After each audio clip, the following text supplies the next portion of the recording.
Hello and welcome to another episode of Prevention Works. As you can see by my appearance today, this is kind of an interesting show of Prevention Works. On today's show, we're going to look at a martial art called Aikido. And then we're going to look on how Aikido relates to violence prevention, and to conflict resolution. To start out, Aikido is kind of a unique martial art. And the reason that it is so unique is that it's designed to protect yourself, but also to protect your attacker. To give you a little bit of feedback or a little bit of background on this, Aikido was started many years ago by a martial artist in Japan. And this was a man that grew up with extreme violence in his life. He grew up in wartime. He grew up where people were actually hired to go out and try to kill him. He had assassins who were actually trying to kill him. So he saw a lot of violence throughout his life. And what he began to realize, first of all, is that he needed a martial art where he could defend himself, one that really worked. But he also started to see all the damage and all the harm that was being done by violence. Not just to the person that was attacking him, but to everybody, to society in general. He started realizing that countries were being hurt, people were being hurt, and that if we didn't stop this violence, we were just going to destroy everybody, including ourselves. One very important period in the founder of Aikido's life was when he had a friend came to visit him. And this friend was a master swordsman. And the swordsman and the founder of Aikido one day got into an argument which escalated into actually a duel. And this swordsman kept coming at the founder of Aikido with a sword. Now, obviously, he didn't want to get hurt, but he also didn't want to hurt his friend. So what he started doing every time the attack came in, he just moved around the attack. Attack would come in, he'd move around it. Another attack would come in, he'd move around it. And this went on and on and on for hours. And finally, the swordsman, this whole time, had not even touched him once. Finally, the swordsman got tired and just gave up. And from this, the founder of Aikido realized that this was what he wanted his martial art to be. He went off by himself and he realized that the purpose of a martial art was not to hurt somebody, but to have the strength to protect yourself and also protect them. Now, all martial arts really talk about nonviolence. They all talk about being in control of yourself, having self-control, and not using unless absolutely necessary. One of the differences with Aikido, though, is that those nonviolence things are actually in the techniques themselves. I'll give you a quick example. One example is as the attack comes in many martial arts, it's meeting that force with more force. So as this energy is coming in, I'm going to meet that force with more energy. I'm going to block it, and then I'm going to punch to the face, and I'm going to knee to the stomach, and I'm going to kick to the knees, all this sort of thing. So it's meeting violence with violence, force with force. And basically, at the end of the fight, whoever's hurt less is determined the winner. And the founder thought that this is just wrong. Whoever's hurt less is determined the winner. There needs to be some way that we both can win at this. So an example of the same attack, instead of blocking it and stopping it, in Aikido, we just let that energy go where it was going to go and very gently redirect that energy down into a spiral. Here's an example.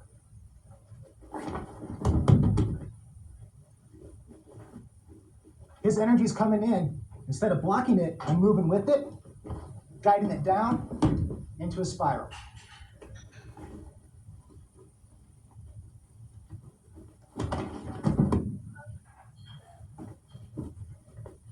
Very simple, very easy to do, but very hard to stop if you're attacking someone that way. One more. And it sounds really cool when it hits the mat too. I like that. Another example is many martial arts and many people's attitude in real life towards conflict is that if I'm pushed, I better push back.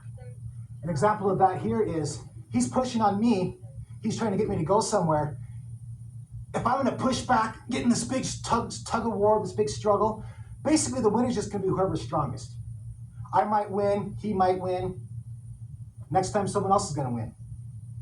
But in Aikido, instead of fighting that, instead of pushing back with that pressure, he wants to go that way, I'm just going to let him.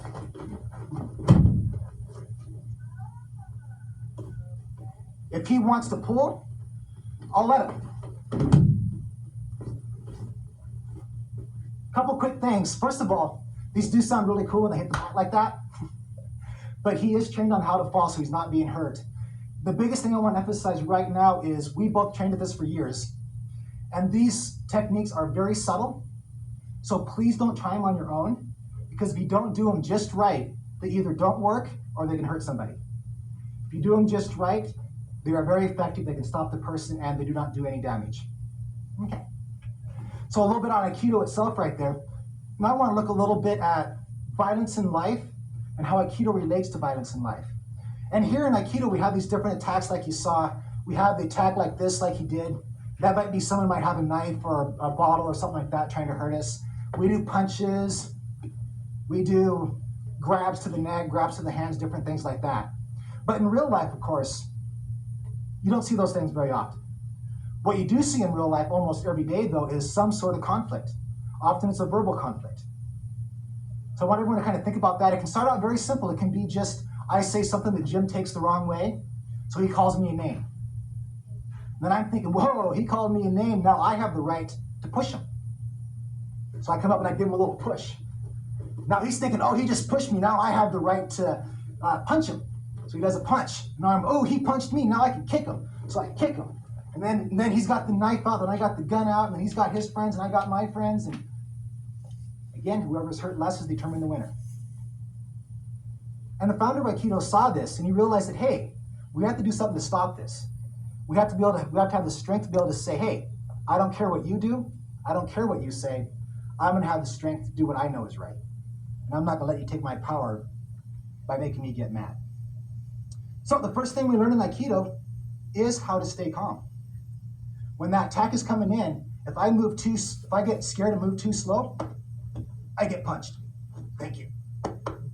On the other hand, if I get scared and move too soon, all he has to do is readjust, turn around, and punch me again. So I got to stay calm, stay centered as that attack comes in, and move at just the right time. If I can do that, I can catch his energy and pull him in.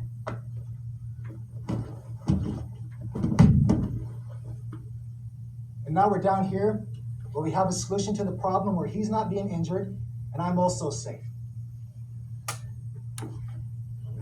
We do a couple techniques in Aikido to kind of get ourselves practiced at staying calm.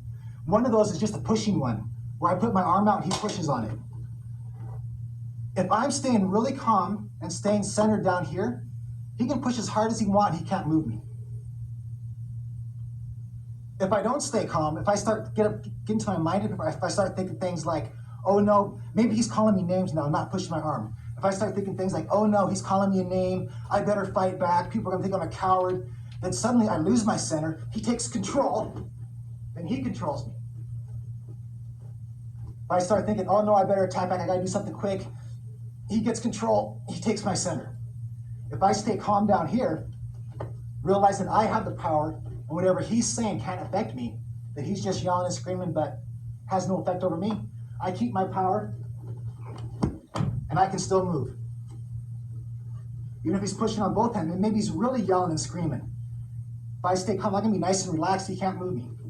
And I can still very easily move him.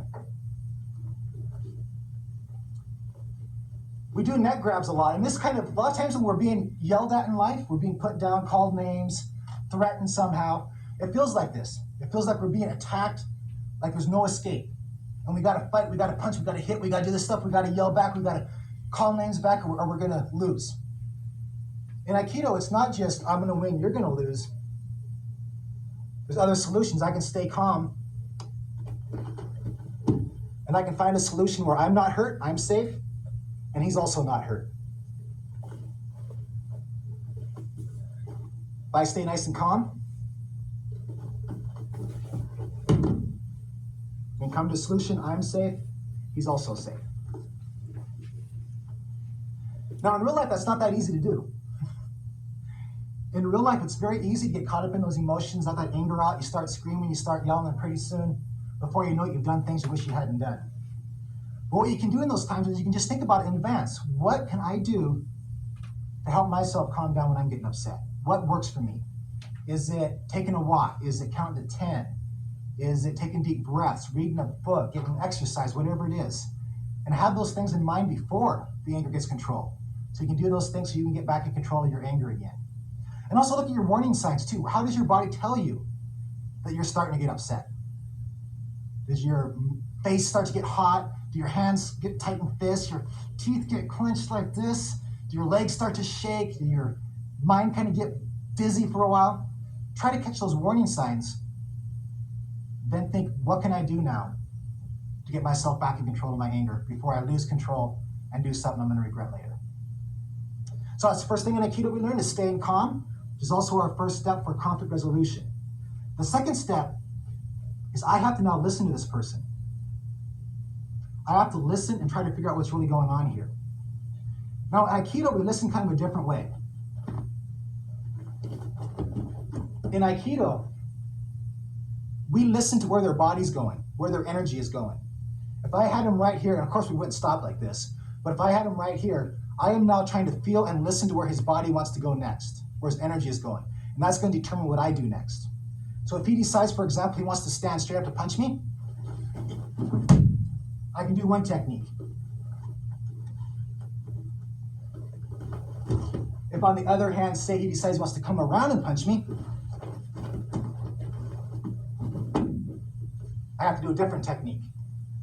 If I'm not really listening to him, if I'm not listening, and I'm just thinking what I'm going to do next, we do that a lot in conversation. We're not really listening, we're just thinking about what you're going to say next. If I'm trying to guess and just think about what I'm going to do next, I might guess wrong. He might stand up, and I try to do something different, and now, I'm vulnerable, he can hurt me, and we're both going to lose. So we try to listen where the body's going. From here, he comes around. I know where his energy's going now. I can adjust that energy, and that will determine what action I take.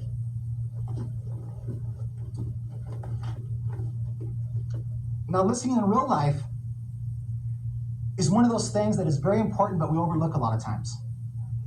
It's very simple. The biggest part, though, is letting that person know that you're listening. Because obviously, there's a lot of times when we can really be listening with the other person doesn't think we are. And all that does is make them madder. Makes the conflict escalate, makes it more likely that people are going to get hurt, either emotionally or physically. So in order to let the person know you're listening, you can use eye contact, look them out in the eye. You can use little statements like, okay. You can even ask back, hey, it sounds like this was a really tough thing for you. Or it sounds like you really were mad for a good reason, whatever. But it's really listening without interrupting, without thinking what you're going to say next, and letting them know that you're listening. So we got staying calm, doing whatever it takes to get yourself calmed down. Then we got listening to the person. But the biggest goal of listening is not just to stand here and okay, yeah, and let them talk. Sometimes that works beautifully. Sometimes all they have to do is just talk, and they feel better, and the conflict's over. They just want to be heard and understood. And it's over, and you move on, everything's fine. But sometimes you have to go a step further and find out, while you're listening to them, what is really the problem here? What is really going on? What is the core of the problem? When we get to the core of the problem in Aikido, this is a popular technique right here, and it's very, very subtle. It almost looks like I'm just twisting his arm and he's jumping around for me and being nice for me and doing all this stuff. In reality, though, it's a very powerful technique, but I have to get to his center, just like you have to get to the center of the problem in real life. So if I'm just moving his hand here, it doesn't do any good.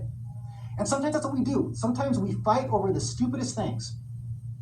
I worked in a group home where we had a client who yelled at us, screamed at us, argued with us, threatened us because we wouldn't buy her the right bottle of shampoo. And that's just like this. We could have sat there all day and argued about that shampoo. We could have yelled about the shampoo. We could have threatened back. We could have fought back. But we just like moving the arm. I'm not solving anything. If he's punching me and I do this, it's going to stop the punch for about 2 seconds. Then he's going to punch with the other hand. Just like arguing about the shampoo bottle. So instead, I have to do this correctly so I connect down here with his center. And if I do that, I can move him totally. I can move him completely. We can come to a solution now where the problem's now over. He has stopped so he can't hurt me. At the same time, I'm protecting him so that he won't get injured either.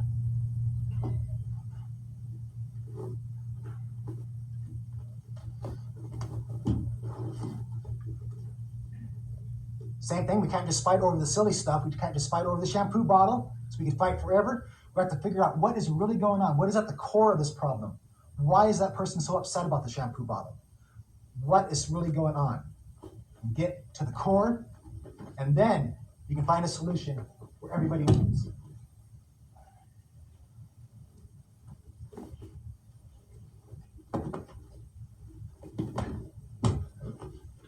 Same thing right here. If I'm just moving the wrist here, no good. Must get to the core of the problem, where I can move his center. You can see where his center is now moving. Now we can come to a solution, think of different ideas for the solution, and find one that works. With the shampoo bottle, what turned out is instead of arguing back and fighting about shampoo bottles all day, we talked to this girl about, what's really going on? You're upset. You're yelling, you're screaming, you're obviously very upset. What's really going on? What are you really so upset about? And it turned out that she was so upset because her mother had been scheduled to visit her that day, and she hadn't shown. She hadn't seen her mother in months, and her mom just didn't show up, didn't call, just didn't show up. So she was obviously very upset. And once we talked about that, she was able to get those emotions out, and we're able to build a relationship instead of tearing a relationship down. Whereas if we'd argued about the shampoo bottle, she wouldn't have trusted us. We would have been mad at her. She would never would have come to us to talk again. So instead of I win, you lose, or we both lose, it was, hey, we're going to find something so we can both win. So we got staying calm, watching for your warning signs that let you know you're losing control of your anger, doing things that can get your control back in. Then we have listening to the person. And while we're listening, we're trying to figure out what is really going on here. Asking questions on why is this so important to you? What is really the core of the issue? Once we do that, then we have problem solving. We look at, okay, we know the problem now. Now we have something we can fix. Then we're going to brainstorm what are some ideas on how to fix this problem. Another one in Aikido. So if I'm right here, I have some different options, different things that I can do. One thing is I could twist his wrist out this way in front of him, but as you can see, that doesn't do much. It doesn't solve the problem at all. It doesn't move him at all. On the other hand, I could twist his arm way, way off to this side out here. And as you can see by his body moving, that would stop him from attacking me. But at the same time, by moving way out here, I'm very likely going to break his wrist. And my goal, again, is to protect myself, but also to protect him. So that's not a very good solution either. Another possible solution would be to twist his wrist back here by his shoulder. And as you can see, that also moves him, so it's going to solve the problem, but it's also not going to hurt him. So I have the option here, or option here, and now I pick the best option, which is right here. Now the problem is solved, he's protected, and I'm protected.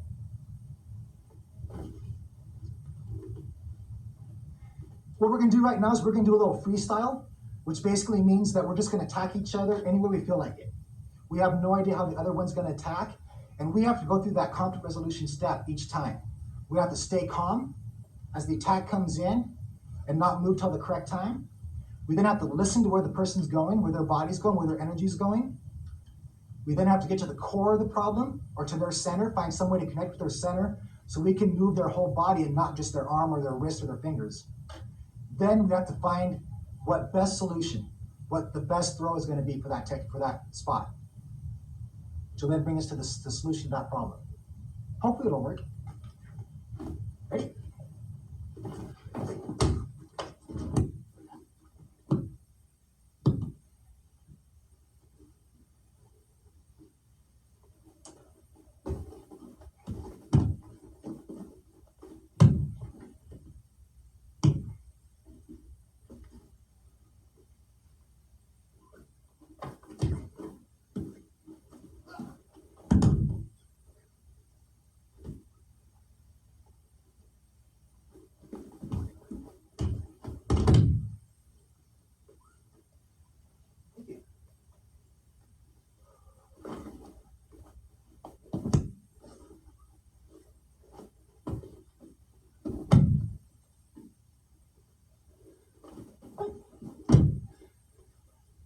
Nice sound effects there.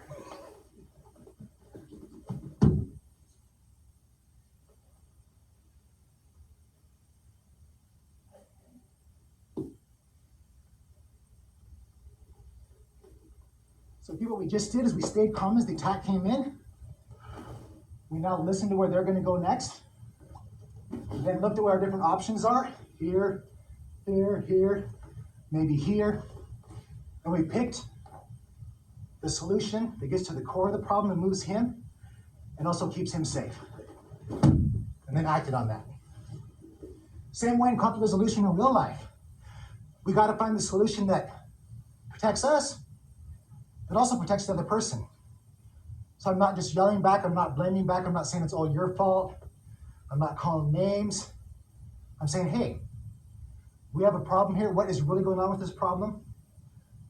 Let's talk about it. Let's find a solution so it won't happen anymore. Otherwise, it's going to keep coming back. If we don't solve it now, we're going to have this problem over and over again until someone says, hey, I don't care what you do. I'm going to do what I know is right, and we're going to solve this problem. What I want to do right now is let Jim have a chance to talk a little bit about his side of the experience from being the uke, which is the person that gets thrown a lot. My role here tonight is that of uke. I practice the art of ukemi, which is the art of falling. More importantly, it's the art of being able to fall without getting injured, being able to get back up again. Aikido has no competition. We don't fight, we don't spar. Somebody has to begin in order for us to practice. Someone has to provide the energy, make the attack. Someone has to provide the conflict to resolve. You'll see that Aikido blends well with the energies involved. It is something that we can use in our normal daily lives. It's not just a martial art. I'm often asked how long I've been practicing Aikido. My answer to that is most all of my life. In grade school, when I would go to lunch, classroom bully would come up to me at lunch and grab my dessert, squash it flat. This happened every day for weeks on end. But you know, he wasn't hurting me. I was still even able to eat my dessert. And I was able to remain calm and realize that my own self-importance, my own self-power was not determined by me going out, striking back, and defending my honor in front of my classmates. That bully eventually got that message from me. He realized that he really had no effect on me. After that, we became very good friends. We used to play on the football team together. We're close teammates. And in fact, when we went on to high school, played for different teams, rival teams, we spent that summer training together so we could each be the best that we could be in our own respective football teams. What I'd like to do here is challenge you a little bit about our ideas of winning and losing. I think in that case, we both won. When you see me being thrown around here all the time, thrown to the mat, pinned on the mat, you might think that I lose all the time. But in fact, I'm winning. Because I'm able to go onto the mat, be thrown, and get back up again and do it again, I win. In Aikido, I'm able to help my partner practice his technique. He gets better, he wins. The techniques are designed so that we don't injure each other, so that nobody has to get hurt. The better the technique is, the less likely I am to get hurt. The easier my falls, the more natural my fall.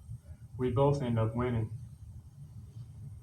As I moved on from school and went on to my work world, became a dishwasher in a restaurant, the chef would yell at me. I didn't really know why, but I knew it wasn't because I was slow. In fact, it was because he was stressed out. He was just trying to feed a full restaurant. Moved on to be a waiter. When I waited tables, my customers ranged from people who were on their first date to business people having power lunches, trying to impress their associates, to a stockbroker who had literally lost millions of dollars in one day, to an elderly lady who was celebrating her 75th birthday. In each case, these people presented different energies. They had their own specific needs, their own wants, their own expectations, and they had their own way of communicating with me. My job was to listen to what they needed, to provide them with that service, to ensure that they had a good time, a good meal, would come back to the restaurant again. And most importantly, they'd leave me a big tip. So I think we all won. This is something we can carry on throughout everything we do if we look at it. So the next time you find yourself involved in a conflict, instead of striking back, possibly injuring the other person, whether it be verbally, physically, or emotionally, think about how you can blend with that energy. Think about what you can do to help that person, and maybe see from their perspective, generate some new options, perhaps come to a mutually agreeable solution. You may find that instead of making an enemy, you end up making a friend, and then you end up both winning. Thanks, Jim. One of the really important things that Jim just talked about, I think, was the idea of power. I know a lot of times I've had people that have told me that if someone insults me, or if someone gets in my face and is disrespectful to me, then they're taking my power. And I have to beat them up to get my power back. And you think about that, and that sort of power is so fragile, and it's really not real power to me. Any power that can be taken away that way, to me, is not real power. That's the power, and violence does have power to it. I mean, it does feel powerful to be violent. It does make you feel strong and powerful. But that is power that doesn't last very long. You beat somebody up, you feel strong inside, you feel powerful. It lasts for a few days, maybe a few hours, a few minutes sometimes. Then you start to feel powerless again. You start to feel empty inside. So you got to go out and beat somebody else up. You feel powerful and strong. That goes away. You got to go back and do it over and over and over again. But there's more power than that. Aikido has taught us that there is true power inside. And that is power that cannot be taken away. It's power you can have every single day of your life, and no one or nothing can take that away from you. And that's the power to be in control of yourself and not give that control to someone else. And it's the power to act as you know is right, no matter what anyone else does. So again, real quick, we looked at conflict resolution. This is some skills you can use in the future to keep your power when you're involved with the conflict. Instead of I'm going to win, you're going to lose, or you're going to win and I'm going to lose, it's we're both going to win. And I got the power to make sure we both win. So we stay calm as that attack comes in. We stay calm. We don't attack back. We're just moving around it, letting it go right past us. Sometimes that's all it takes. I can just go, hey, that's it. I don't want to fight. Let's find something else. There's no more conflict. Sometimes we have to go to the next step and start listening. What are they talking about? What's really going on here? Getting to the core of the problem. What's really the problem here? Why are you really so upset? What did I really do that made you this upset? Did you have a bad day at work, at school? What's really going on? Finding a solution now where I'm protected and they're also protected. If you can do that, you can keep your power and you can create a better world around you. What I want to do now is we're just going to close up now by, again, doing some freestyle and showing this technique as it goes, staying calm as the attack come in, moving around the energy instead of attacking back, getting to the core of the problem, listening and getting to the core of the problem, finding out what's really going on, and then finding a solution where I'm protected and he's protected. So I want to thank all of you for joining us today and join you again. I hope you join us again on Prevention Works.